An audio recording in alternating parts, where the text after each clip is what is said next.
ಕೇವಲ ಸರಳ ಆಹಾರ ಮತ್ತು ಒಂದು ನಡಿಗೆ, ಬಿಸಿಲು, ಒಂದು ಸಣ್ಣ ಉಪವಾಸ ಇಷ್ಟು ಸಾಕು ಮರಳಿ ನಮ್ಮ ಆರೋಗ್ಯ ಪಡೀಲಿಕ್ಕೆ ಅಂತ ಪದೇ ಪದೇ ಹೇಳ್ತಿದ್ದಾರೆ.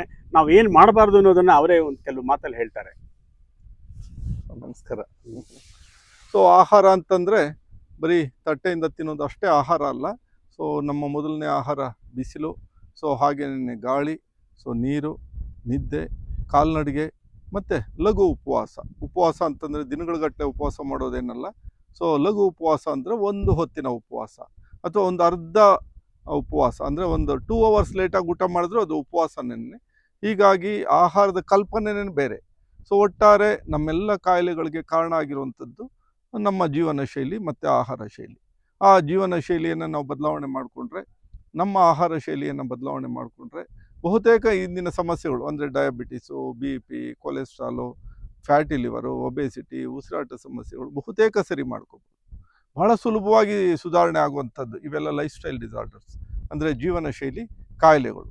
ಸೊ ವಿಶೇಷವಾಗಿ ಆಹಾರ ಶೈಲಿ ಮತ್ತು ಜೀವನ ಶೈಲಿ ಇವೆರಡೂ ಹೇಗೆ ಅಂತಂದರೆ ನಮ್ಮ ಆರೋಗ್ಯ ರಥದ 2 ಚಕ್ರಗಳಿದ್ದಾಗೆ.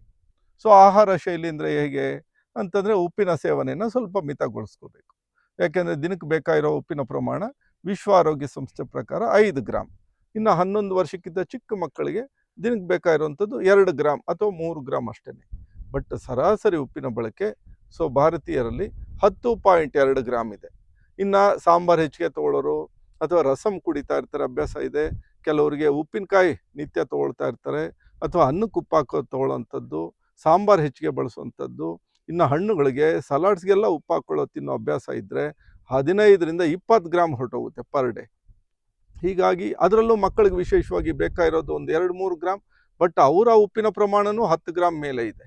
ಹೀಗಾಗಿ ಅತಿಯಾದ ಉಪ್ಪಿನ ಸಮಸ್ಯೆಗಳಿಂದ ಸೊ ಹೃದಯದಲ್ಲಿ ತಡೆ ಉಂಟಾಗೋದು, ಮಿದುಳಿನ ತಡೆ ಉಂಟಾಗೋದು, ಚರ್ಮದ ಸಮಸ್ಯೆಗಳು, ಮೂತ್ರಜನಕಾಂಗ ಸಮಸ್ಯೆಗಳು ಅಂದರೆ ಕಿಡ್ನಿ ಫೇಲ್ಯೂರ್ಸು, ಅಥವಾ ಮೂಳೆಗಳ ದುರ್ಬಲತೆ ಆಗುವಂಥದ್ದು, ಕ್ಯಾನ್ಸರ್ಗೂ ಕಾರಣ ಅತಿಯಾದ ಉಪ್ಪಿನ ಬಳಕೆ.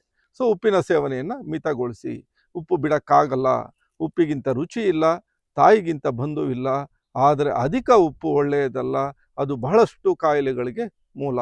ಇನ್ನು 2ನೇ ಆಹಾರದ ಅಂಶ ಬದಲಾವಣೆ ಮಾಡಿಕೊಳ್ಳೇಬೇಕಾಗಿರುವಂಥದ್ದು, ತೀರಾ ವ್ಯತ್ಯಾಸ ಆಗಿರುವಂಥದ್ದು ಕಳೆದ 40 ವರ್ಷಗಳಲ್ಲಿ, ಅದು ಅಡುಗೆ ಎಣ್ಣೆ.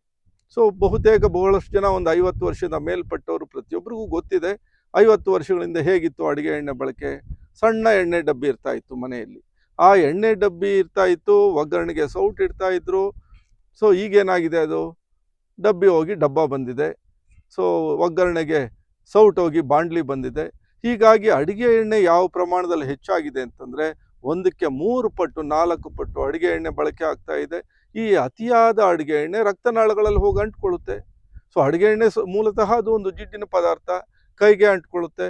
ಸೊ ಕೈನೇನೋ ತೊಳಿಬೋದು, ಬಟ್ ಕರಳಿಗೆ ಅಂಟ್ಕೊಂಡ್ರೆ, ರಕ್ತನಾಳಗಳಿಗೆ ಅಂಟ್ಕೊಂಡ್ರೆ 37 ಲಕ್ಷ ಕೋಟಿ ಜೀವಕೋಶಗಳಿಗೆ ಈ ಎಣ್ಣೆ ಅಂಶ ಅಂಟ್ಕೊಂಡ್ರೆ ತೊಳೆಯೋದು ಹೇಗೆ, ತೆಗೆಯೋದು ಹೇಗೆ? ಹೀಗಾಗಿ ಜೀವಕೋಶಗಳ ಜೀವರಸಾಯನಗಳು ಕಡಿಮೆ ಆಗುತ್ತೆ, ಹೃದಯದಲ್ಲಿ ಬ್ಲಾಕೇಜ್ಗೆ ಕಾರಣ ಆಗುತ್ತೆ, ಮಿದುಳಿನಲ್ಲಿ ಬ್ಲಾಕೇಜ್ ಆಗುತ್ತೆ, ಕೊಲೆಸ್ಟ್ರಾಲ್ ಹೆಚ್ಚಿಗೆ ಆಗುತ್ತೆ, ಫ್ಯಾಟಿ ಲಿವರ್ ಬರುತ್ತೆ. ದೇಹದ ಸುಮಾರು 1,10,000 ಕಿಲೋಮೀಟರ್ ಉದ್ದದ ರಕ್ತನಾಳಗಳಲ್ಲೂ ಈ ಅತಿಯಾದ ಅಡುಗೆ ಎಣ್ಣೆ ಶೇಖರಣೆ ಆಗ್ತಾ ಹೋಗುತ್ತೆ. ಬಹುತೇಕ ನಮ್ಮ ಆಯಸ್ಸು ಕಡಿಮೆ ಆಗ್ತಾ ಹೋಗುತ್ತೆ, ಕಾಯಿಲೆಗಳು ಹೆಚ್ಚಿಗೆ ಆಗ್ತಾ ಹೋಗುತ್ತೆ. ಸೊ ಅಡುಗೆ ಎಣ್ಣೆಯನ್ನು ಮಿತಗೊಳಿಸಿ. ಸೊ ಎಷ್ಟು ಬಳಸಬೇಕು ಅಡುಗೆ ಎಣ್ಣೆ? ICMR ಗೈಡ್ಲೈನ್ಸ್ ಇದೆ, Indian Council of Medical research.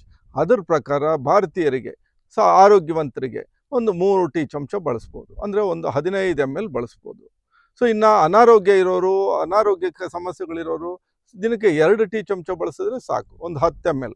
ಹೀಗಾಗಿ ಅಡುಗೆ ಎಣ್ಣೆ ಕಡಿಮೆ ಮಾಡ್ಕೊಳ್ಳಿ. ಬಹುತೇಕ ಡಯಾಬಿಟೀಸು, ಹೈ ಬ್ಲಡ್ ಪ್ರೆಷರು ಮತ್ತು ಕೊಲೆಸ್ಟ್ರಾಲ್ ಬಹಳ ಸುಲಭವಾಗಿ ನಿಯಂತ್ರಣ ಮಾಡ್ಕೋಬೋದು.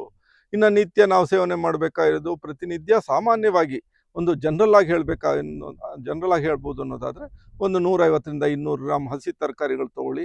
ಅಂದರೆ ಕ್ಯಾರೆಟು, ಸೌತೆಕಾಯಿ, ಈರುಳ್ಳಿ, ಟೊಮೆಟೊ ಈ ಥರದ್ದು. ತೀರಾ ತುಂಬ ಸ್ಪೆಸಿಫಿಕ್ ಕಾಂಪ್ಲಿಕೇಶನ್ ಇರೋ ಸ್ವಲ್ಪ ವ್ಯತ್ಯಾಸ ಆಗ್ಬೋದು ಅಷ್ಟೇ. ಸಾಮಾನ್ಯವಾಗಿ ಹೇಳೋದಾದರೆ ಒಂದು 150-200 ಗ್ರಾಮ್ ಹಸಿ ತರಕಾರಿ, ಒಂದು 150ರಿಂದ 200 ಗ್ರಾಮ್ ಬೇಯಿಸಿರೋ ತರಕಾರಿಗಳು, ಆಮೇಲೆ ಹಣ್ಣುಗಳು ಒಂದು ಕನಿಷ್ಠ 100ರಿಂದ 200 ಗ್ರಾಮ್ ಹಣ್ಣುಗಳು. ಡಯಾಬಿಟಿಸ್ ವೇರಿಯೇಷನ್ ಇರೋ ಸ್ವಲ್ಪ ಹಣ್ಣುಗಳಲ್ಲಿ ಕಂಟ್ರೋಲ್ ಮಾಡ್ಕೋಬೇಕಾಗುತ್ತೆ. ಹೀಗಾಗಿ ಜೀವರಕ್ಷಕ ಆಹಾರಗಳು ನಮಗೆ ಬೇಕು, ಹಣ್ಣು, ತರಕಾರಿ, ಸೊಪ್ಪುಗಳು. ಶಕ್ತಿ ನೀಡುವ ಆಹಾರಗಳು, ಧಾನ್ಯಗಳು, ಅದು ಅಕ್ಕಿ, ಅವಲಕ್ಕಿ, ರಾಗಿ, ಗೋಧಿ ಅಥವಾ ಸಿರಿಧಾನ್ಯಗಳು ಯಾವುದು ನಿಮ್ಗೆ ಹೊಂದಾಣಿಕೆ ಆಗಿದ್ರೆ ಧಾನ್ಯಗಳನ್ನು ತಗೋಬೇಕು. ಆಮೇಲೆ ಅಡುಗೆ ಎಣ್ಣೆ ಮಿತಗೊಳಿಸ್ಬೇಕು, ಸಕ್ಕರೆ ಸಿಹಿ ಪದಾರ್ಥಗಳನ್ನು ಮಿತಗೊಳಿಸಿ. ಹಾಗಂತ ಸಕ್ಕರೆ ಬೆಲ್ಲ ಬಿಡಕ್ಕೆ ಸಾಧ್ಯ ಇಲ್ಲ. ಸಿಹಿ ಹುಟ್ಟಿನಿಂದ ಕಡೆವರೆಗೂ ನಮಗೆ ಸಿಹಿ ಬೇಕೇ ಬೇಕು. ಸೊ ಅಡುಗೆ ಎಣ್ಣೆ ನಿಯಂತ್ರಣ ಮಾಡ್ಕೋಬೇಕು. ಸೊ ಒಟ್ಟಾರೆ ಶಕ್ತಿ ನೀಡುವ ಆಹಾರಗಳು ನಮ್ಗೆ ಬೇಕು. ದೇಹ ಕಟ್ಟುವ ಆಹಾರಗಳು ಸ್ವಲ್ಪ ಮಟ್ಟಿಗೆ, ಬೇಳೆಗಳು, ಕಾಳುಗಳು, ಎಣ್ಣೆ ಬೀಜಗಳು ಸ್ವಲ್ಪ ಮಟ್ಟಿಗೆ ಬಳಸಬೇಕು. ಅತಿಯಾದ ತೆಂಗಿನಕಾಯಿ, ಹೆಚ್ಚೆಚ್ಚಿಗೆ ಬಾದಾಮಿ, ಗೋಡಂಬಿ, ಪಿಸ್ತಾ, ವಾಲ್ನಟ್ಸ್ ತೊಗೊಳೋದ್ರಲ್ಲೂ ಅರ್ಥ ಇಲ್ಲ. ಇನ್ನು ಮಾಂಸಾಹಾರ ಅಭ್ಯಾಸ ಇದ್ದರೆ ಹಿತಮಿತವಾಗಿ ತೊಗೊಳ್ಬೋದು, ತೊಂದರೆ ಏನಿಲ್ಲ. ಅತಿಯಾಗಿ ತೊಗೊಂಡ್ರೆ ಅದು ಸಹ ತೊಂದರೆನೇ. ಒಟ್ಟಾರೆ ಆಹಾರ ಶೈಲಿ ಬದಲಾವಣೆ ಮಾಡ್ಕೋಬೇಕು. ಜೊತೆಗೆ ಬಹಳ ಮುಖ್ಯವಾಗಿ ಬದುಕಿನ ಜೀವನ ಶೈಲಿಯನ್ನು ಬದಲಾವಣೆ ಮಾಡಬೇಕು.